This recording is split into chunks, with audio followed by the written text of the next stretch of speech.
오늘 그 성령님이 우리를 가르쳐 주시고 생각나게 하시고 깨우쳐 주신다. 그렇게 말씀을 전할 겁니다. 그리고 예수님께서 가지고 계신 평안을 우리에게 끼쳐 주신다 했습니다. 그냥 주는 게 아니고 끼쳐 주십니다. 바가지에 넣어가지고 막 끼쳐 준다고 말씀했기 때문에 오늘 평안을 얻지 못하신 분들은 안 됩니다. 흠뻑 받아 가시기 바랍니다. 대구에 가면은 그 방천시장이 있는데 오래된 시장인데 굉장히 그 흐름해요.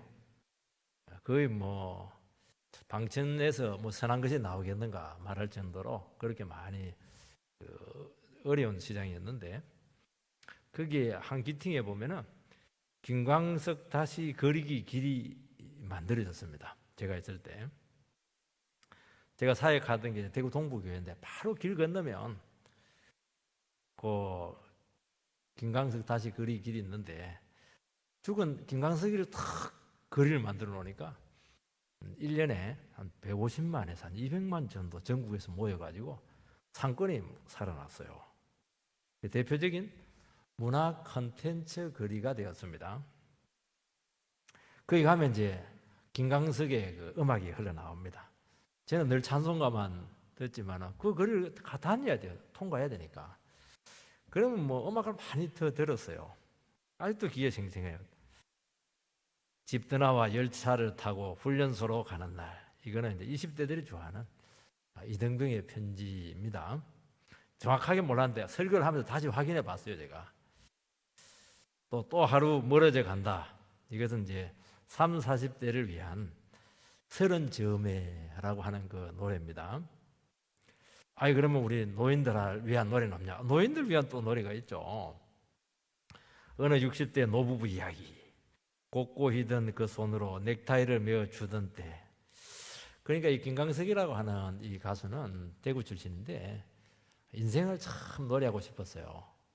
그리고 사람들에게 막 희망을 주고 싶었고 평안을 주고 싶었고 참 그 인생을 좀 진지하게 정말 대하려고 노력한 좀 의식 있는 가수였던 것은 분명합니다. 근데 정작 본인은 30대 목매달아서 그냥 자살을 했어요. 제가 보니까 음악 부를 때만 행복했던가 봐요. 무대에서만. 그 나머지는 굉장히 그 불행했던 것으로 생각이 되고 그 왜 그럴까? 그렇게 평안을 노래하고 인생을 노래하고 희망을 노래했는데도 불구하고 왜 이렇게 자기 자신이 이렇게 불행했을까 하는 것이죠. 그것은 딱 하나입니다. 눈에 보이는 영원하지 않는 것에 의미를 찾았기 때문이고 평안을 얻으려고 했기 때문에 그렇게 하는 겁니다. 그런 게 안 되니까 자기도 불안한데 내 삶에 뿌리를 두고 있는 근거마저 불안하니까 양쪽이 흔들리니까 아무리 노래 불러도 안 돼요. 그거 그냥 막 의미를 찾으면 찾을수록 흔들리는 겁니다. 그래서 막 죽어버렸어요. 아깝죠. 오늘 사람들은 두 가지 문제로 고통을 받습니다. 하나는 생각을 지킬 수가 없습니다. 이 생각이 그냥 통제가 되질 않아요. 또 하나는 마음의 평안을 누리지 못합니다. 아는 것도 많고 가진 것도 많고 과거보다 얼마나 풍족합니까? 얼마나 많은 것을 누리고 살고 있습니까? 수명은 또 얼마나 길어졌습니까? 불안합니다. 계속 혼돈이 생겨요. 정신적인 문제를 많이 겪고 있고 우울증은 뭐 요즘은 뭐 감기처럼 달고 사는 겁니다. 그 이유는 딱 하나입니다. 영원하지 않는 것에 진리를 찾고 가변적인 것에 의미를 찾으려고 했기 때문이고 평안을 얻으려고 했기 때문이라는 것입니다. 나도 불안한데 나도 흔들리는데 내 삶의 뿌리도 흔들리는데 뒀으니까 양쪽 기둥이 흔들리니까 인생이 안 되는 것이죠. 한 기둥은 딱 분명해야 되죠. 기둥 하나는 분명해야 돼요. 그게. 그래서 결국 확실한 기둥이 뭐냐? 하나님을 찾는 것이고 천지를 만드시고 능력의 말씀 이 하나님의 말씀으로 돌아오지 않는 이상 이 두 가지 문제는 절대로 해결되지 않습니다.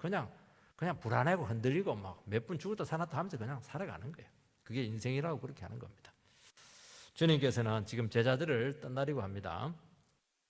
제자들은 참 불안해합니다. 눈에 보이는 그 기둥, 영원히 흔들리지 않는 하나님의 아들 기둥이 지금 기둥뿌리가 빠져버렸어요. 지금 제자들은 지금 인생을 모르고 있고 진리에 대해서 지금 확신이 없습니다. 눈에 보이는 예수님 떠나버리면 이건 못 산다는 거예요. 예수님께서는 아니다. 내 대신 내보다 훨씬 강력하고 훨씬 깊이가 있고 훨씬 풍성한 성령님, 보혜사가 너희들에게 찾아오게 될 것인데 눈에 보이는 나와 함께 있는 것보다 훨씬 더 너희들을 든든하게 붙들어 줄 것이다 라고 말씀하고 있습니다. 어떻게 해요? 하나님의 말씀을 너희들에게 가르쳐 줄 것이고 하나님의 말씀을 생각나게 할 것이고 하나님의 말씀을 깨우치게 할 것이고 인생의 의미를 주고 삶의 목적을 줄 것이다. 그렇게 하는 것입니다. 그거 갖고 안 돼요. 그리고 내가 가지고 있는 엄청난 평안, 십자가 위에서도 흔들리지 않았던 그 주님의 평안, 하나님의 평안을 너희들에게 막 끼쳐주겠다 이렇게 하는 겁니다. 그냥 나눠주는 게 아닙니다. 떡 나눠주지 그렇게 하는 막 부업을 팍 끼쳐주겠다는 겁니다. 평안이 끼쳐지기를 축원드립니다. 여러분, 이 깨달음과 평안만 있으면 어떤 세상도 헤쳐나갈 겁니다. 첫 번째는 성령님은 말씀을 가르치시고 깨닫게 하신다는 것입니다. 25절 6절 말씀을 읽어보면 내가 아직 너희와 함께 있어서 이 말을 너희에게 하였거니와 보혜사 곧 아버지께서 내 이름으로 보내실 성령 그가 너희에게 모든 것을 가르치고 내가 너희에게 말한 모든 것을 생각나게 하리라. 예수님께서는 제자들을 지금 떠나려고 하고 있습니다. 그러면 성령님을 너희들에게 보내주시겠다고 약속하셨습니다. 그분이 오셔가지고 모든 것을 가르치고 예수님께서 말했던 모든 것들을 다 생각나게 해주겠다고 말씀하고 있습니다. 여러분, 제3위 대신 보혜사 성령님께서 하시는 가장 놀라운 사역은 자기 백성들, 성도들을 가르치는 사역입니다. 교사 역할이죠.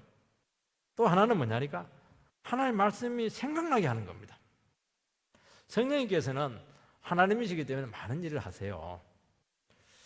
은사도 주시기도 하고 능력도 주시기도 하고 성령 체험도 하게 하시기도 하고 또 우리 내면 안에 뭐 여러 가지 많은 것들을 만드십니다. 그러나 그것보다 훨씬 더 근본적인 게 뭐냐? 하나님의 말씀에 대한 비상한 깨달음을 주신다는 것입니다. 우리는 하나님의 말씀을 듣지만은 그 의미를 모릅니다. 그런데 성령님께서 우리에게 오시면은 무릎을 탁 쳐요. 그 말씀이 이것이었구나 하면서 우리 인생이 맑아지고 열리는 것을 알 수가 있어요. 깨닫게 해주겠다는 겁니다. 생각나게 해주겠다는 거예요. 가르쳐 주겠다는 거예요. 모르는 것은 가르쳐 주겠다는 거예요. 왜 안 묻냐? 물으면 가르쳐 주겠다는 겁니다. 하나님의 말씀을 깨닫고 이해하고 생각나는 것이 왜 이렇게 중요할까요? 왜냐하면 하나님께서 이 세상을 말씀으로 만드셨기 때문에 하나님께서는 하나님 말씀으로 이 세상을 다스리시기 때문에 하나님께서 이 말씀으로 역사를 이끌어 가시기 때문에 하나님 말씀을 깨닫는 것이 제일 중요하다는 겁니다. 자기가 뭐 많은 것을 아는 게 중요한 게 아니에요. 하나님의 생각을 아는 것이 중요하다는 것이죠. 하나님을 깨달아야, 말씀을 깨달아야 자기 인생을 살아갈 수가 있는 것이고 역사의 주인공이 될 수 있는 겁니다.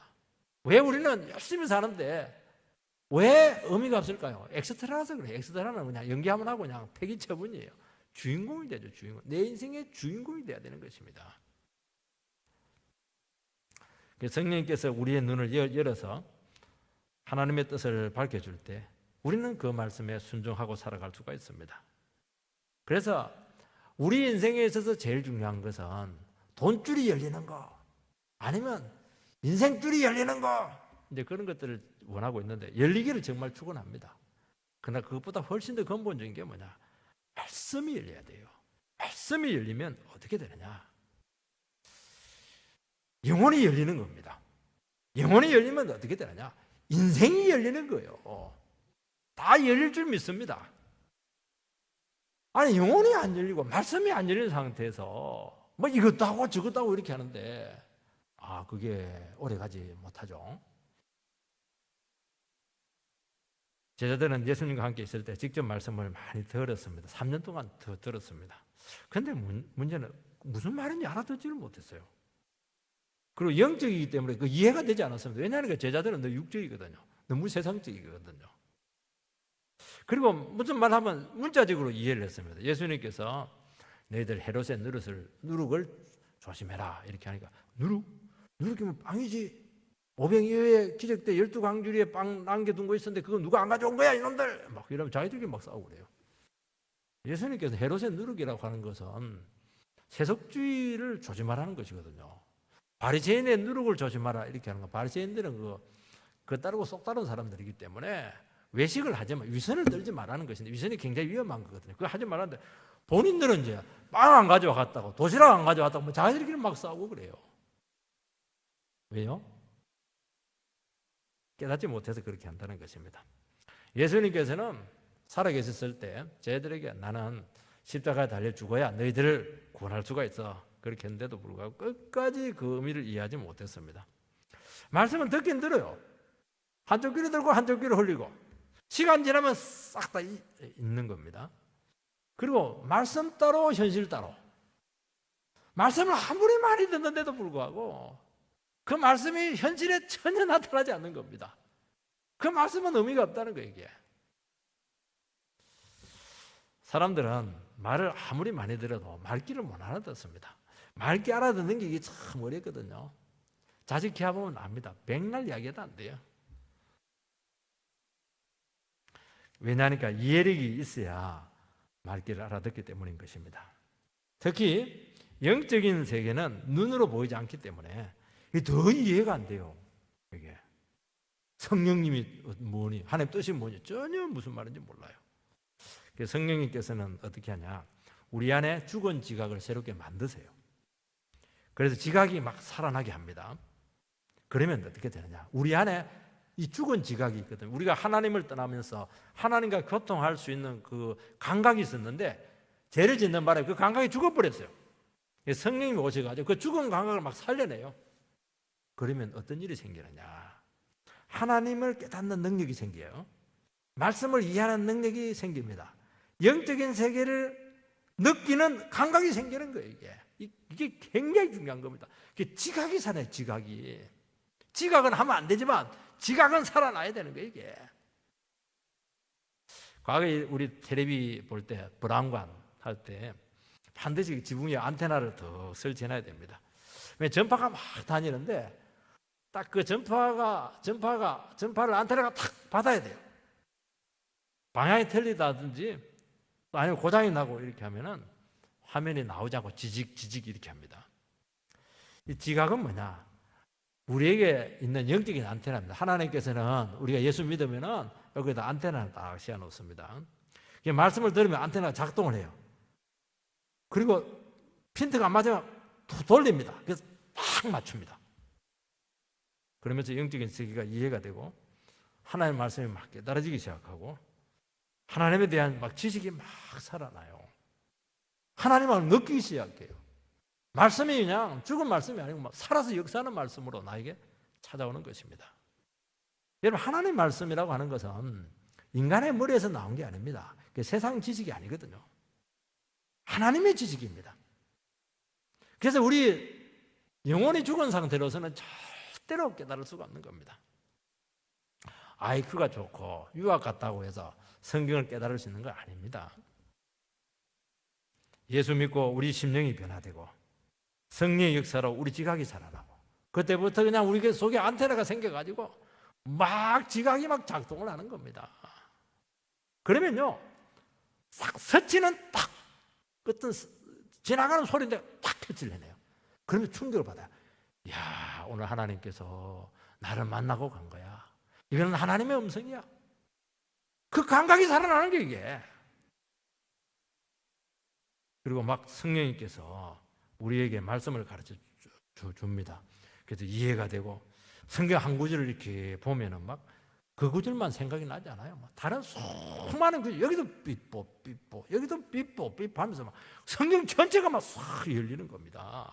그 성경이 막 연결이 돼요. 성경이 막 열려요. 누구 어느 서점에 가보니까 성경이 열리네 이런 책이 있더라고요. 정말 성경이 열릴 줄 믿습니다. 여러분, 성령님께서는 모든 것을 가르칩니다.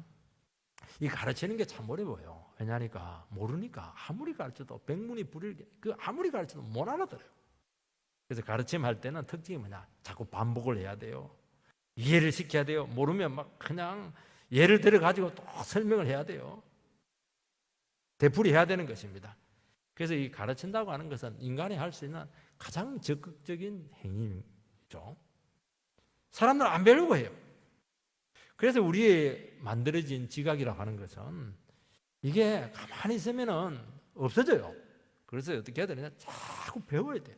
자꾸 깨달아야 돼요. 설교를 자꾸 들어야 돼요. 성경 공부를 자꾸 해야 돼요. 그래서 자꾸 기도해야 돼요. 나의 지각을 살려주십시오. 자꾸 기도해야 돼요. 그러면 지각이 자라기 시작해요. 콩나물 자라듯이 막 자라기 시작해요. 여러분, 콩나물 자랄 때 어떻게 하냐면요, 물을 막 흠뻑 줘요. 싹 빠지는데 조금 자라있어요. 참 신기해요.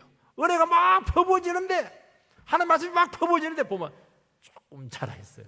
신기해요. 지각이 자라는 만큼 여러분의 인생이 열리게 될 것이고, 여러분의 삶이 풍성하게 될 것이고, 의미가 생기게 될 것입니다. 그렇게 중요한 거예요, 이게.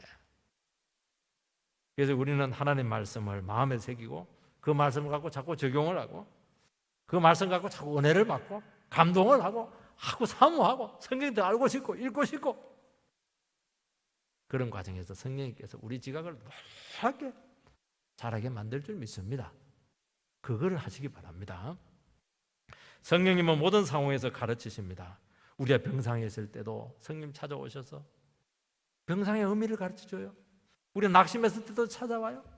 어려움 당했을 때도 찾아옵니다. 사회생활 할 때도 찾아와요. 대인관계가 얼마나 힘들어요.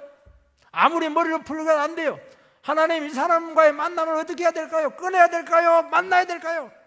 얼마나 힘들어요, 이런 것들이. 전부 다 성령님께서는 아주 섬세하게 깊이 있게 근본적으로 그 유혹까지 다 가르쳐 줘가지고 우리의 삶을 확실하게 인도하는 겁니다. 성령님께서 함께 살아가면은 불투명한 것이 없어요. 불투명한 것이. 어떤 사람들, 저 사람이 안개 속을 걸어가는 것 같아요. 저 인생이. 왜 그러냐니까 이 성령과 함께 살아가지 못하기 때문에 흐릿한 거예요. 눈도 좀 흐릿해. 이게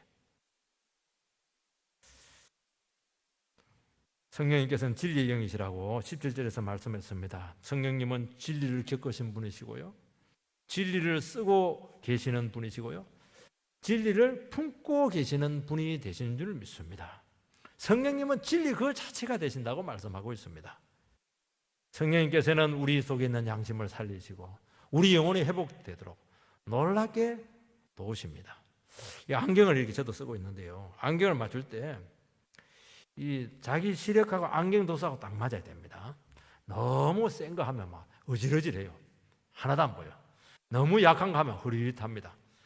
딱 도수랑 맞아야 돼요. 그러면 사물이 명확하게 보이는 것입니다.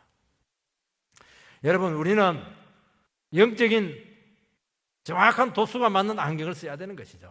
어떻게 쓰는 겁니까? 우리 삶이 흐릿해. 머리가 아파. 모든 게 지금 혼돈 가운데 있습니다. 근데 하나님의 말씀을 붙잡고 성령이여 말씀을 깨닫게 하소서, 내 삶 가운데 찾아오셔서 내 삶의 모든 모습을 보여주시기 바랍니다. 막 기도하면서 몸부림치면서 뜻을 찾고 이렇게 하면요, 어느 순간 쑥 이렇게 하면서 딱 하나님의 말씀하고 내 삶하고 딱 일치가 됩니다. 그러면서 한순간에 모든 것이 환하게 드러나는 것입니다. 영혼이 막 맑아져요. 그리고 현실의 실체가 막 드러나요. 우리의 삶이 막 보여요. 보인다. 보고 인생을 가야 될 거 아니겠습니까? 여러분, 권투할 때 아무리 안 보고 이렇게 해도 안 맞아요. 보고 때려야죠. 보고 봐야 돼요. 못 보고 가니까 망하는 겁니다. 성령님께서는 보여주겠다는 겁니다. 앞으로 너의 인생이 어떻게 될지, 너 그렇게 죄지었게 살면 어떻게 될 줄 알아? 지옥 가는 거야. 하나님의 말씀 붙잡고 가면 너의 길을 인도해 주겠다. 그건 축복의 길이다.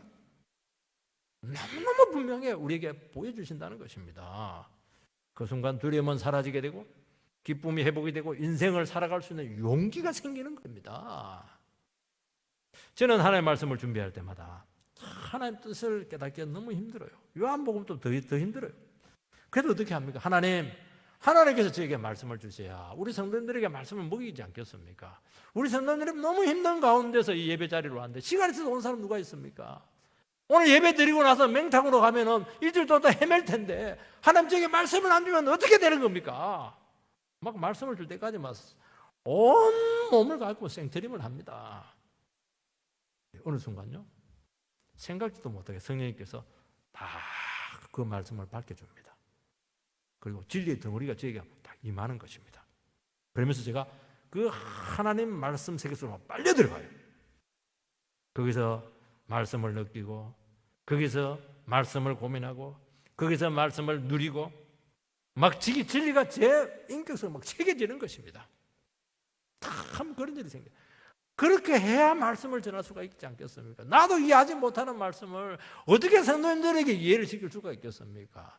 나에게 은혜가 안 되는 말씀을 어떻게 성도님들의 은혜가 될 수가 있겠습니까? 절대로 이것은 단순하거나 부분적인 진리가 아닙니다. 인생 전체를 그려줄 수 있고 인생 전체를 조망해 줄 수 있는 체계적인 원리를 탁 주시는 것입니다. 그러면 그 사람의 인격을 관통한 자기 신학이 되는데 이걸 가지고 우리가 살아가는 것이고 이걸 가지고 살아가면 틀림없는 인생이 된다고 말씀하는 것입니다. 두 번째는 성령님께서는 진리를 생각나게 하신다고 말씀하고 있습니다. 성령님은 주님이 하신 그 말씀을 생각나게 하신다는 것입니다. 여러분, 세상은 참 위험합니다. 유혹도 많아요. 세상은요, 눈에 보이지 않는 막 지뢰밭을 걸어가는 것 같아요. 여러분, 잘못 삐끗하면 인생 그냥 지뢰가 터져가지고 망할 때가 참 많습니다. 그래서 우리는 알게 모르게 살아가면서도 정말 위기감을 많이 느낄 때가 많습니다. 여러분, 40대, 50대는 하루에 1000번 흔들린다고 하잖아요. 막 영혼에 막 흔들리는 거예요, 이게. 이때 우리가 무슨 생각을 하고 어떤 인생관을 가지고 있는가 하는 것은 인생의 승패를 좌우하는 것입니다. 근데 위기가 왔어요. 마음이 흔들려요. 이때 막 과거의 아픔이 생각이 나고 돈 떼먹은 놈 막 때리고 싶고 상처가 막 올라오고 쓴뿌리가 막 생각나면 어떻게 되겠습니까? 그래도 힘들어 죽겠는데 내 속까지 힘드니까 영혼이 어두워지게 되고 힘이 빠지게 되고 현실을 절대로 이길 수가 없습니다. 사람은 결국 자기 중심적이에요. 세상 중심적이에요. 사람 보는 건 딱 눈앞의 것밖에 보지 못해 1차원적입니다. 그러면 어려움이 생기면 어떻게 되냐면요, 나는 어떻게 되지? 내가 잘못하다가 막 그냥 손해보는 거 아니야? 전부 다 이런 식으로 생각해요. 인간적인 생각이 막 떠올라요. 그리고 걱정하게 되고 집착하면서 영혼이 어두워지게 되고 그러면서 인생을 소진하게 되고 정말 생산적인 일을 하나도 하지 못한다는 것입니다. 성령님께서는 우리 안에서 하나님의 말씀이 생각나게 해주겠다고 말씀하고 있는 것입니다. 이거는 생각이 나야 돼요. 성령님께서 생각나게 해줘야 된다는 거예요. 이거는 우리는 전부 다 내중심적이에요. 너무 이기적인 생각밖에 하지 못해요. 죄짓는 생각 많이 해요. 성령님께서는 그건 눌러버리고 영원한 것, 하늘에 속한 것, 정말 하나님의 말씀에 관한 것, 이런 것들을 생각나게 해주겠다고 말씀하는 것입니다. 왜냐하면 우리 본성의 예수를 믿음으로써 내 중심에서 하나님 중심으로 바뀌었기 때문에 가능하다는 것입니다. 우리 본성은 죄짓고 욕하고 화내고 의심하고 분열하고 이런 것들이 우리 체질입니다. 성령님께서는 그 우리 악한 마음을 이렇게 만지셔가지고 말씀으로 변화시키시고 말씀으로 설득을 해내시고 그 갈등하고 힘들하지만 결국에는 하나님의 말씀을 딱 붙잡혀가지고 하나님의 말씀이 생각나게 하신다는 것입니다. 생각나라. 생각이 나야 돼요. 어렵고 힘든데 죽어야지 하니까 자살하는 겁니다. 이게 자살하는 게 간단한 겁니다. 그거 양심이 막 살아나요. 하나님께서 기뻐하시는 생각이 막 살아나는 것입니다. 여러분, 성도님들이 낙심침체할 때 우리는 쉽게 정죄하지 마시고 그 영혼을 위해서 기도하고 기다려 줘야 한다는 것입니다. 왜냐하면 그 영혼 속에 성령님께서 계시기 때문에, 성령님께서 그 영혼을 통해서 역사할 것을 믿기 때문에 가능하다는 것입니다. 맞아, 저 사람 안에 성령님께서 계시다고 한다면 저 성도님은 절대로 양심을 거스르지 못할 거야. 성령님께서 계시다고 하면 저런 생각은 할 수가 없지. 결국에는 아름다운 생각을 할 수밖에 없고 이타적인 생각을 하게 되고 정말 수준 높은 생각을 한다는 것을 알 수가 있습니다. 왜냐하니까 성령님 안에 계시니까 성령께서 설득을 하는 거예요. 야, 너 그런 생각해가지고 너 기분 좋니? 너 그런 생각해가지고 행복하니? 마음을 바꿔. 나 그거 기뻐하지 않아. 하나님 생각해. 말씀대로 해야지. 결국에는 우리의 마음을 바꿔내신다는 것입니다. 그게 생각이 나는 거예요. 삶이 고상해지는 것입니다. 그래서 우리가 성령의 인도를 받게 되면 막 해야 될 일이 생각이 나고 그리고 하는 것마다 열매로 나타나게 될 줄 믿습니다. 어떤 분들은 이 생각을 딱 들으면은 야, 어떻게 똑같은 인간인데도 불구하고 어떻게 저렇게 아름다운 생각을 할까? 어떻게 저렇게 고상한 생각을 할까? 막 저거는 성령님께서 주시지 않으면 절대로 할 수 없는 생각이다. 그 사람의 말을 들으면요, 내 영혼이 막 살아나는 겁니다. 여러분, 위기나 절망에서 하는 생각은 우리 인생의 운명을 결정을 하게 된다는 것입니다. 죄를 자꾸 생각을 하고 실패한 거 자꾸 생각하고 부정적인 생각하고 그러면 영혼이 망치는 것입니다. 하나님 말씀의 생각이 나고 주의 사랑이 막 생각이 나고 은혜가 막 생각이 나면 사는 것입니다. 여러분, 그래서 우리는 평소에 뭘 해야 되느냐? 평소에 뭐 열심히 직장 생활도 사회생활도 해야 되겠지만은요. 그래서 바쁘고 힘들수록 인생에 중요한 문제가 있을수록 또 가정에 어려운 문제가 있을수록 뭘 해야 되느냐? 영성 관리를 해야 되는 것입니다. 나의 영혼의 상태가 성령 충만한지, 정말 내 지각이 하나님께 지금 잘 작동을 하고 있는지, 영적으로 지금 센스가 살아있는가, 그것을 점검을 해야 되는 것이죠. 그래서 회개할 것은 회개하고 마귀적인 생각이 있으면 싸워가지고 그것을 없애고 말씀으로 내 자신을 설득을 시키고 쫙 정리를 해둬야 된다는 것입니다. 세 번째는 주님의 평안을 너희들에게 주겠다, 그렇게 말씀하고 있습니다. 27절 말씀을 보면 평안을 너희에게 끼치노니 곧 나의 평안을 너희에게 주노라. 내가 너희에게 주는 것은 세상이 주는 것과 같지 아니하니라. 너희는 마음에 근심하지도 말고 두려워하지도 말라. 주님은 제자들에게 평안을 끼친다고 약속했습니다. 이 평안을 이제 헬라어로는 샬롬, 우리 인사하겠습니다. 옆에 사람이 샬롬. 히브리어로는 이제 에이레네. 이건 너무 어려우니까 인사를 안 시킬 테니까 평화, 안정, 화평, 이런 뜻을 가지고 있습니다. 세상의 평안은 근심이 없는 상태, 소극적인 어떤 그런 상태에 들어가는 것입니다. 아무도 일어나면 안 돼요. 오늘도 무사히 아무도 일어나면 안 돼요. 그리고 세상에 있어야 될 거 다 구비를 해놔야 돼요. 돈 있을 거 돈 있어야 돼요. 집 있을 거 집 있어야 돼요. 직장 있어야 되고 자식 있어야 되고 자식 있어도 잘 있어야 되고. 이제 그런 평안을 세상은 원하고 있습니다. 근데 문제는 뭐냐니까 인간은 피조물입니다. 피조물이라고 하는 것은 불안정하다는 것입니다. 그러니까 자꾸 불안정하니까 자꾸 많은 것을 갖추려고 합니다. 사람들이 많은 돈을 가지고 있는데요, 다 써보지도 못해요. 왜 그러냐니까 불안하니까 혹시 어찌될지 모르기 때문에 위험 대비용으로 그 생각보다 많은 것을 사람들은 자꾸 소유하려고 하는 이유를 이해를 해야 되는 것입니다. 왜냐하면 그런 것들은 다 가변적이고 일시적이고 한시적인 효과밖에 있지 못해요. 마치 머리 아플 때 그냥 진통제 하나 먹는 것과 똑같아요. 북한에 요즘 문제가 심각하죠. 북한에 있는 그 집권층에 있는 사람들은 전부 다 암 걸려 있고 성인병 걸려 있고 고질병 전부 다 병자라고 그래요. 왜 그렇게 병자가 많느냐? 이 통치자의 비위를 거슬리면 한 방에 날아가니까 막 항상 스트레스를 받는다는 거예요. 이게 저 눈밖에 안 나나? 저 젊은 놈 눈밖에 안 나나? 저게만 너무 두려운 거예요. 왜냐하면 집안 몰살당하니까. 전부 다 스트레스를 지금 전부 다 심각한 병자들입니다. 이거. 주님께서는 나의 평안을 주시겠다고 약속합니다. 주님이 주시는 평안은 순간적이지도 않고 영원한 평안이고 우리 소유와 관계없는 평안을 주시겠다고 말씀하십니다. 육적이지 않아요. 영적인 평안을 주시겠다는 거예요. 근본적인 평안을 준다는 거예요.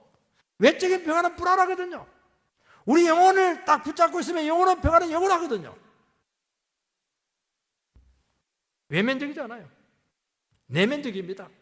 불완전하지 않아요. 완전한 것입니다. 여러분, 이 평안의 개념은 딱 두 가지가 있어야 됩니다. 영원성을 가져야 되고 절대성을 가져야 되는 것입니다. 주님께서는 십자가에 죽으시고 죄와 죽음과 심판의 문제를 해결했습니다. 사탄의 권세를 깨뜨리시고 하나님 보좌 우편에서 승리자로서 지금 우리 인생의 길을, 성도들의 길을 다스리고 있습니다. 주님께서 주시는 이 평안은 우리의 처지와 상태와 아무 상관이 없어요. 왜냐하면 하늘에서 오는 평안이기 때문에 평화 평화로다 하늘 위에서 내려오네 찬송에도 나오잖아요. 그 평안을 받아야 된다는 것입니다. 내 속에서 만들어내는 평화가 아니라는 거예요. 세상 사람들이 주는 평안이 아니라는 거예요. 그거 너무 여러분의 상태에 대해서 예민하게 반응하지 마세요. 안 죽습니다. 괜찮아요. 암이 걸렸어요. 부도가 생겼어요. 자식이 어려워요. 위기가 생겼어요. 그러면 우리도 잠시 불안합니다. 그렇지만은 근본적인 하늘에서 오는 평안은 깨뜨릴 수가 없는 겁니다. 오래 불안해하지 않아요. 불안해하죠. 그 금방 평안을 찾습니다. 왜냐하면 우리는 근본적인 평안이 있거든요. 이거는 세상에도 줄 수 없는 평안이라는 겁니다. 나의 평안을 너에게 준다고 말씀하고 있는 것입니다. 여러분, 성경의 평안은 전쟁 개념이죠. 구약 이스라엘 백성들은 평안을 어떻게 정의를 했냐니까 적하고 싸워가지고 이겨가지고 얻는 평안을 이야기하는 것이죠. 아무 일도 일어나지 않는 소극적인 평안. 너무너무 위험한데 그 위험을 모르고 망각을 통해서 평안을 얻는 사람들이 있어요. 집안에 막 어려움이 있는데 막 그냥 술 먹고 이러면서 잊어버려요. 그거는 굉장히 위험한 평안이라고 말씀하고 있는 것입니다. 문제가 있는데 막 도망가는 회피하는 평안이 있는 거예요. 여러분, 진정한 평안은 주님께로부터 온다고 말씀하고 있습니다. 주님과의 바른 관계에서 온다는 것이죠. 하나님의 말씀에서 오는 것이고 하늘에서 온다고 말씀하고 있는 것입니다. 여러분, 인간은요 불완전하기 때문에 할 수 없는 불안이 있어요. 왜냐하니까 영원한 하나님과의 관계가 끊어졌기 때문에 불안한 겁니다. 그래서 별것 아닌 것으로 막 화를 내고요. 별것 아닌 것으로 막 예민하게 반응을 해요. 아무것도 아니거든요. 조금 배가 아파요. 그럼 벌써 암 걸렸을 거야. 벌써 사기야. 나는 3개월밖에 안 남아서 극단적인 생각으로 가요. 그리고 굉장히 날카로워져요. 그래서 우리는 내 자신의 상태가 안 좋을 때는 내가 하나님과의 관계가 지금 문제가 생겼구나. 맞아. 막 주인 사람들을 괴롭힐 것이 아니고 하나님 앞에 나가죠. 하나님, 제가 지금 또 하나님 줄을 놓치고 있었네요. 세상 줄을 붙잡고 있었네요. 썩어질 세상 줄을 붙잡고 있었네요. 자기 자신의 상태를 점검해야 될 줄 믿습니다. 여러분, 우리의 평안은 하나님의 말씀을 붙들 때 오는 것이죠. 제가 새로운 사역지로 갔을 때 불안할 때 참 많았습니다. 연고도 없고 낯설기도 하고 그때 시국도 막 시끄럽고 안 좋은 소식도 막 들려왔어요. 잠을 자다가 그전에서 막 사역자 너무 힘들어가지고 막 스트레스를 많이 받았어요. 2시, 3시 되면 막 그냥 깨는 거예요. 잠이 안 와요. 그것도 한두 번도 아니었어요. 어느 새벽에 성경 말씀을 탁 폈는데 마가복음 13장 31절 천지는 없어지겠으나 내 말은 없어지지 않냐리라. 이야, 이거였구나. 세상에 아무리 난리가 나도 천지는 없어지지만 하나님의 말씀은 영원하구나. 맞아, 내가 하나님 영원한 말씀을 붙잡아야지. 그러면서 딱 마음의 평화가 찾아왔고요. 잠이 막 그렇게 쏟아졌습니다. 그 후에 또 더 힘들 때가 있었습니다. 그때는 이제 2시, 3시가 아니고 1시, 2시에 일어났어요. 1시간을 잘 수가 없었어요. 그때는 어떻게 하냐, 유튜브 설교를 막 이렇게 들었는데 몇 편을 들었느냐? 한 6편, 7편을 들었어요. 한두 편 가지고는 안 돼요. 가슴이 식어지질 않아, 이게. 그러면 이제 5시, 6시가 되면 가슴이 이렇게 식어지는 거예요. 여러분, 진정한 평안은 하나님 말씀에 근거해야 되는 것이죠. 여러분, 말씀에서 평안이 오는 겁니다. 여러분, 밀레가 참 화가인데요. 이 사람의 신앙이 좋아요. 이삭 죽기, 새 여자가 이삭을 죽고 있는데요. 그 그림을 보고 있으면 마음이 그렇게 평안한 것이죠. 왜냐니까 이 그림이 성경에서 나왔기 때문에 우리에게 평안을 준다는 거예요. 성경에 뭐라고 되어 있냐니까 이스라엘 백성들에게 너희들이 추수를 할 때 다 추수하지 마라. 나그네와 고아와 가부를 위해서 일정 부분을 흩어놔라. 가난한 자들이 와서 그걸 가지고 먹고 살도록 해라. 새 여자, 가난한 새 여자가 와서 열심히 죽고 있는 거예요.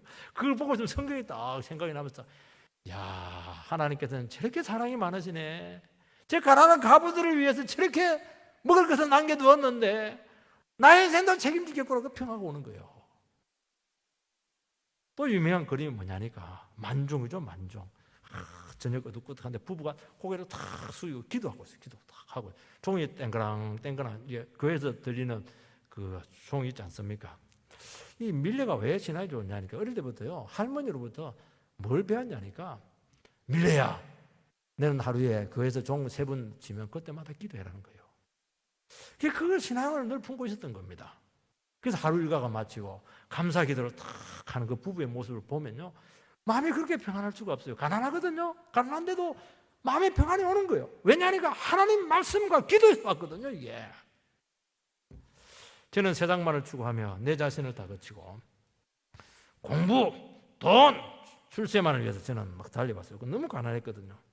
그런데 너무 좌절감이 심했고 삶이 그렇게 강박적이었고 행복하지가 않았습니다. 객관적으로 봐도 좀 그래도 괜찮은데 내면은 늘 불안했고 어디 가도 누리지를 못해요. 사람 만나도 누리지도 못하고요. 남의 집에 가도 누리지도 못해요. 주의를 하고 신학을 하고 있음에도 불구하고 자꾸 쉽게 내면이 많이 무너졌습니다. 근데 그 당시 이제 그때는 제 아내가 아니었죠. 지금 제 아내인데 제 아내는 편안히 자기 자리에 자리를 하고 있더라고요. 저보다 조건이 안 좋은데 그래서 나도 그 자리에 앉으면 좀 편안할까 싶어가지고 한 번씩 앉아보게 퇴근하고 나서 앉아보게 되는데 그러면 안 되는데 솔직하게 얘기하는데 앉아보게 됐는데 전혀 평안이 안 왔어요. 그 자리에 앉다고 해서 평안이 오는 게 아니더라고요. 그래서 결혼하면 될까 싶어가지고 결혼했어요. 그 사람하고. 결혼했는데도 불구하고 평안이 오지 않았어요. 저 사람을 통해서도 평안이 안 오는구나. 나중에 알게 되었습니다. 이 비법을 어떻게 하느냐니까 그 여성 안에 하나님의 말씀이 많이 담겨져 있었습니다. 그리고 말씀 갖고 자꾸 저한테 이야기를 해요. 저는 이야기를 하면 막 불평하는 이야기, 못된 이야기, 열등감 이야기 많이 하는데 이 말씀 갖고 자꾸 이야기를 하는 것입니다. 왜냐하니까 그 여성 속에 말씀이 담겨지기 때문에 그 말씀을 얘기하는 것이거든요. 저는 사역자지 않습니까? 말씀을 가르쳐요. 말씀을 늘 가까이 읽어요. 설교해요. 근데 그 말씀이 나에게 담겨져 있지 않다는 것을 알게 되었습니다. 그래서 그 말씀은 남에게는 평안을 끼치고 남에게는 깨우쳐주고 이렇게 해놓고는 그 나와는 아무 상관이 없었던 것이죠. 그때 제가 크게 깨달았어요. 아, 설교하고 가르친다고 해서 그 내 말씀이 되는 것이 아니구나. 그 말씀이 나의 말씀이 돼야 되는구나 하는 것을 알게 되면서부터 평화가 무엇인가 하는 것을 알게 되었다는 것입니다. 여러분 심령 속에 하나님의 말씀을 담아야 될 줄 믿습니다. 듣고 흘리면 안 되는 것입니다. 여러분 새를 보면서 우리는 평안을 얻을 수가 있어요. 왜냐하니까 공중에 나는 새를 보라. 새도 먹이신다. 하물며 너희일까 보냐. 너희는 새들보다 얼마나 귀하냐는 거예요. 제가 아는 유명한 목사님께서는요 대학생 사역하고 직장을 한 6, 7년을 헌신을 하는 바람에 쫄딱 망했어요. 완전히 극빈자가 되었고 어느 날만 쌀독에 쌀마저 없었어요. 겨울 어느 날 한강을 나갔습니다. 한강 얼마나 추워요. 죽으려고 나갔는데 청둥어리들이 그 얼음 사이에서 막 자맥질을 하면서 막 고기를 잡아먹고 있는 것입니다. 그때 이 말씀이 생각이 났어요. 아니 음동설안에도 저 새들도 주님께서 먹이시는데 우리 가족을 주님께서 책임지지 않겠는가. 그래서 다시 돌아와가지고 사명을 감당을 했습니다. 그 지금은 참 훌륭하신 목사님이 되셨고 굉장히 부자가 됐어요. 여러분, 들의 백합화를 보라고 말씀하고 있습니다. 솔로몬의 영광도 이 꽃 하나만 못하다고 말씀했습니다. 여러분, 들의 백합화가 났습니까? 솔로몬 왕궁 속에 있는 영광이 더 났습니까? 여러분, 솔로몬의 왕궁의 화려한 그 세상 영광과 아무도 알아주지 않는 들판에 홀로 그냥 피어있는 그 백합화, 어느 것을 여러분들은 선택을 하겠습니까? 주님께서 말씀하고 있는 것입니다. 진정한 영광이 뭐냐는 겁니다. 홀로 있다, 들판에 있더라도 아무도 안 봐줘도 나는 하나님을 찬양하고 있고 하나님을 노래하고 있고 하나님이 나를 알고 있고 주를 위해서 내가 살고 있고 그것처럼 영광스러운 게 어디 있겠냐는 거예요. 세상 사람들이 알아주고 왕궁에서 맛있게 먹고 좋은 옷 입고 그렇게 하면 좋겠어요. 인위적인 영광은 너희들에게 진정한 평안을 주지 못한다고 분명히 말씀하고 있는 것입니다. 여러분, 강건한 자아상을 가지시기 바랍니다. 아무도 알아주지 않는데도 불구하고 들판에 혼자 꽃을 피울 수 있는 그 확실한 자아상, 하나님께만 영광이 되는 그 순수한 삶의 자세, 그것이 살아나게 될 때 근심 걱정은 물러가게 될 것이고 하늘의 평안으로 여러분의 인생 전체를 충만히 채우실 줄을 주의 이름으로 축원드립니다.